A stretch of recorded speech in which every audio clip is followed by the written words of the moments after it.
Yo, hey guys, Bleaks here. I'm gonna have a video on our AI Whispering Ice Occultist character. We've been having a lot of fun with this character in the league, and it's fairly budget, so we want to make a guide for at least our version. So we're gonna run a map first, just so we can basically see if there's a kind of a build you would like to play.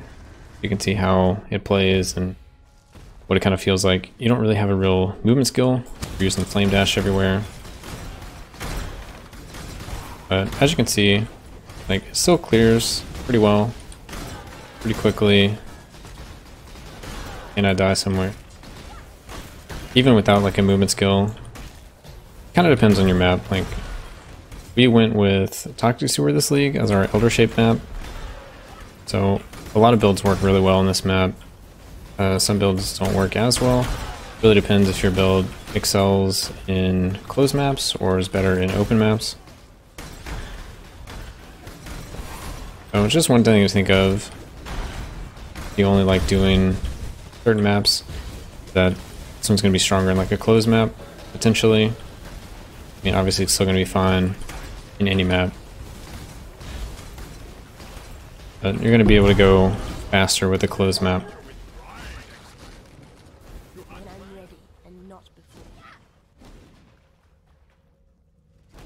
But the build's fairly tanky. We're kind of on the low side of energy shield. Even at 12k, you can really achieve way more. You can get up to 17k or so. You get intellect on all your pieces and have really GG gear. We ended up not going too hard into the gearing process because it really just didn't feel needed. I could have scraped together more damage, but it wasn't needed for anything we really did in the game, and it was hard to justify the price of upgrading the build versus just making another build. So wanted to still put a spotlight on it just because it's a cheap build and it's easy to run.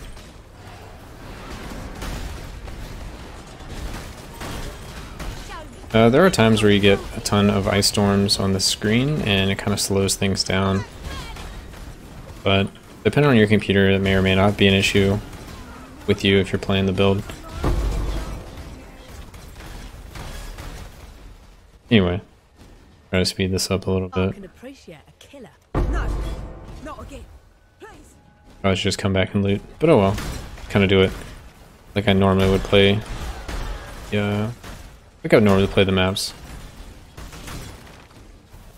Using our wrong loot filter, but oh well. Anyway, that's the map. So we're gonna go over the character.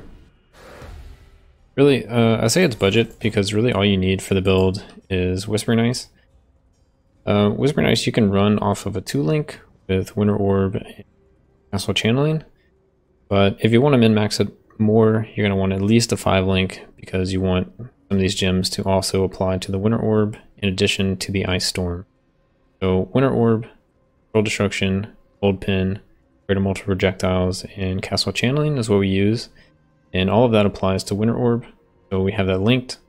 We also have Hypothermia, which is going to be applied only to the Ice Storm side of the ability, while Greater Multiple Projectiles is only on the Winter Orb side. But it's still nice enough that we want to use it for map clear. If you want a whole nother setup for bossing, you can easily get another Whispering Ice. And also, this one definitely doesn't need to be a 5-link. You could just have Winter Orb and Castle Channeling. That's all that's really going to affect the Winter Orb side. This setup kind of makes it to where it's mostly for Ice Storm damage to try to max it out and to get some extra leech. So it uses Life Leech, it uses Concentrated Effect, World Destruction, and Cold Pin just to do a ton of damage with Ice Storm. And it has Winter Orb and Castle Channeling just to get it out faster. As far as the gear, we basically try to get as much int as possible on all pieces of gear. In some places we've given up int so we can cap our resist and get some other utility type things. So let's go over that. Helmet, just energy shield helmet. We don't have a good enchant for the build. You could get a Winter Orb one, but we decided to run extra auras. So we've done the reduced mana of Discipline. We're using Arctic Armor, Discipline, World of Ice, and Enlighten 4. Discipline is the most expensive aura, so we're using an enchant to reduce the mana cost of it. Lighten 4 is technically not needed. You could just spend a point and get this reduced mana reservation instead. So Enlighten 4 with the reduced discipline mana reservation is enough to where you can also run Aspect of the Spider. So we're currently running Arctic Armor, Throat of Ice, Clarity, that's level 1, Discipline, and Aspect of the Spider.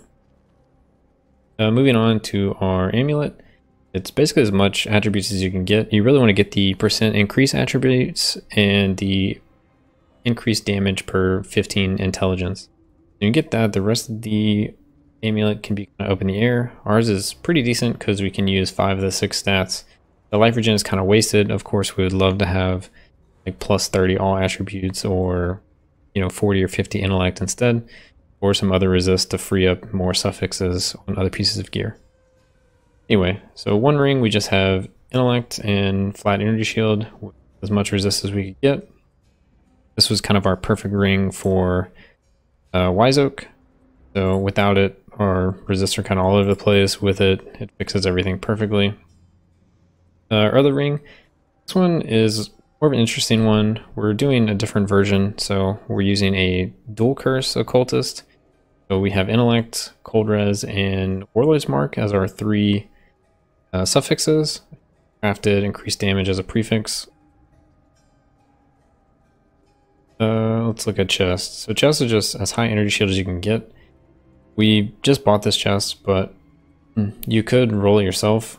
Potentially try to get increased intelligence in either tier 1% or tier 1 flat, and you can go crafted mods and then do intelligence, flat or crafted, and some other craft just to complete it. Anyway, we were able to buy this one.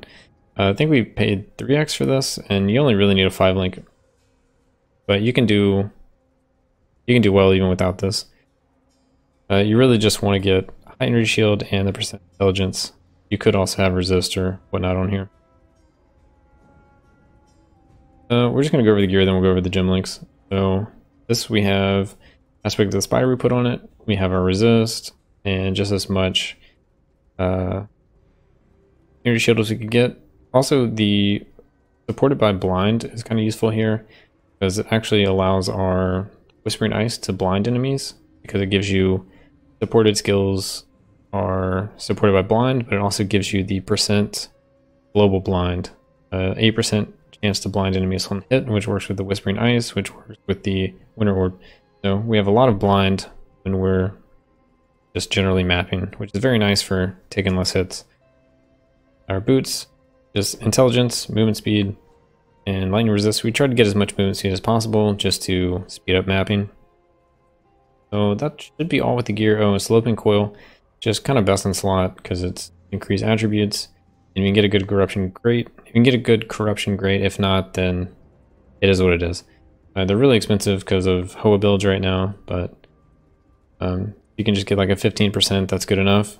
Try to get your strength higher than your dex, so you're immune to ignite, and your intellect will easily be higher than strength, so you won't be able to be shocked. From there, we use a immune to curse flask and immune to freeze flask. That covers basically everything we need to worry about except for bleeding. Bleeding, we have a gem that has corrupted blood cannot be inflicted on us, so we're not too worried about bleeding. It would just be the punctures, but we're usually able to watch out for those, and we've yet to die from bleeding. So to go over more gem setups, we have essentially 2 5 links here because this one is supported by blind. You can add or minus gems as much as you need because these are both kind of utility. We have cast when damage taken, first one hit, ball lightning, frostbite, and it's also supported by blind. What happens here is when we take a little bit of damage, we're going to send out a ball lightning. The ball lightning is affected by curse on hit and blind, which will blind enemies that it hits, and it will also curse enemies that you hit, which will curse with this frostbite that is connected. It will also curse with the warlord's mark that is on our ring. So it's just nice. We're taking damage. Ball lightnings are going to go out. They're going to blind things at range. So things shooting at us are blinded, and it's also going to put warlord's mark on them and frostbite. So if we hit them, we're doing more damage and we're leeching. Our chest, we have cast when damage taken again. We have Immortal Call.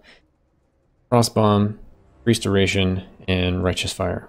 So the reason why we have it like this is so we could basically wanted to mess around with different links here. We at one point had Vigilant Strike, and we were getting Fortify for the build, but it was very inconsistent with hitting things with your Whispering Knife staff. You can still try it if you really want it, but we decided to put in Increased Duration instead, which helps our Immortal Call, which will have 3 endurance charges from the Warlord's Mark. It helps the second stage of our Frost Bomb, leaving it out on the ground, or it also automates the build a little more. So whenever we're taking damage, we're doing our Immortal Call automatically, we're doing our Frost Bomb automatically, which is still minus 25 cold resist to whatever it's hitting. And then we manually cast our Righteous Fire, but it also benefits increased duration.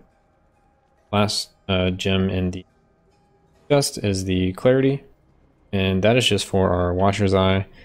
Gives us a good amount of the energy shield. As you can see, we're at 1200 or 12,000. We take it off, we go to 10.5, so it gives us like 1500 energy shield. Definitely not needed for the build. It's probably the most expensive item in the build, but it definitely is nice to have, but is not required. Last, we have our boot setups where we have Bone Chill, Vortex, Arcane Surge, and Flame Dash. So our Arcane Surge is level 6, which means we have to spend 23 mana to proc it, which our Flame Dash procs it time, so we use that to get around, and it keeps up this buff, which gives us a ton of damage. We also use Bone Chill, which is a 26 mana cost, and that also procs Arcane Surge 100% of the time. So while we're casting and using Vortex, we're going to be putting Bone Chill, which is just going to increase our damage by a ton on the target. So we use this as a combination to do more damage to big targets like bosses, some rares, and also keep Arcane Surge up. So potions or flask, we have Serious Promise, just a ton of damage and a little bit more life leech. Wise Oak, since we have our resist balanced, we get the cold penetration, and we also get reduced damage from all 3 elements when we have it active. If you aren't able to balance your resist, just get cold resist and be able to penetrate cold resist instead. We use Physical Direction Flask with the Curse Immune. We use Sulfur Flask just for more damage, Freeze Immune, and then just movement speed. We're looking at a tree. While leveling, you just get a bunch of intellect. We did a build diary on the build, so if you want to see how we leveled it, everything we did, check that out. But essentially, you pick up a bunch of energy shield, a bunch of intellect, and you go grab damage. A lot of the build is just from the attributes. A lot of the damage comes from that. A lot of the energy shield comes from that. It all kind of works together with intellect. And this isn't even a high number. You can get probably 2,700 at like the top end, maybe more. A lot of builds go Void Beacon and Frigid Wake. We really didn't want to go this route because Frigid Wake doesn't do much for us. It's mainly just for cannot be chilled, cannot be frozen, which you could craft on your boots, but we were too starved with prefixes and suffixes. We're never able to actually do that, but it is definitely a possibility. Other is Void Beacon. So Void Beacon, we checked it out, and the damage is kind of equal to going Malediction Profane Bloom, which even if you haven't killed recently, the hexproof of Profane Bloom is really nice because we're doing 2 curses, and we can get all of our leech from Warlord's Mark. We can get our Energy Shield leech and our Mana leech, and even against bosses like Uber Elder, it still equates to around 0.5% leech, which is almost equal to the boot enchant, but you don't have to have killed recently. And Malediction gives us some extra damage and reduced damage from enemies, in addition to increasing your curse effectiveness and giving you another curse. So we're going 2 curse setup, and it's almost equal damage to the Void Beacon, but we could gain a ton of utility.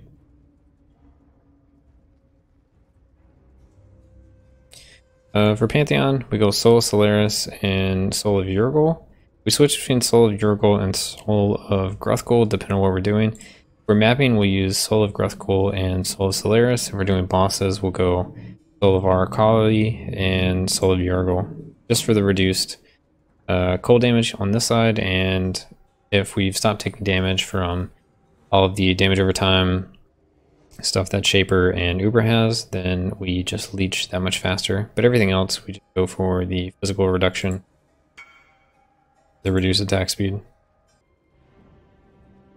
think that's pretty much all there is to the build. If you guys have any questions or comments, please leave them down below and I will answer them. I'll also do a paste bin for this at some point and just have that out there for anyone to look over the gear and trees and all that. Anyway, yeah, if anybody has any questions, let me know and I'll see you guys next time.